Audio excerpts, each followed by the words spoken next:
脾胃唔好點算好啊？凡係脾胃唔好嘅人，基本上都係中焦唔通嘅。最明顯嘅表現就係上熱下寒，身體特別容易上火，手腳反而凍冰冰嘅。翻去過我哋老祖宗嘅智慧，枕頭邊放一樣嘢，一邊聞氣味，一邊對我哋脾胃好。呢條視頻我發過3次啦，但係被刪咗3次啊。可能呢個方法佢又平又好用啦，又唔知有咗邊個蛋糕喎。你可以刷到呢條視頻，說明你個運氣真係好啦。幾十萬個人入邊就係得一個人先可以刷到啫。不過你要應承我，唔好俾我點讚，你自己記低就得噶啦。大家明嘅，俾啲有心人見到呢條視頻，好快又會消失噶啦。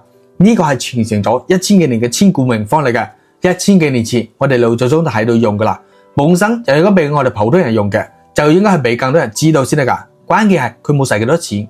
算啦，我今日同大家講最後一次，以後我就唔再講啦。大家記住啦，蒼實、白芷、丁香每樣1克，將佢哋敲碎，然後裝埋一齊，整成個咁樣嘅小香囊。平時你就將佢帶喺身上，放喺袋度，放喺車度，擺喺枕頭邊嗰度。瞓覺嘅同時調理你個脾胃，佢仲有芳香化濕嘅作用啊，令你嘅睡眠同埋脾胃會越嚟越好嘅。堅持一段時間，中焦亦都慢慢通咗。中焦一通嘅話，嗰啲脾胃就舒服咗噶啦。唔識整、懶得整嘅朋友，左下角有搭配好嘅呢啲成品，你帶翻去就可以用起身噶啦。希望能夠幫到你啦。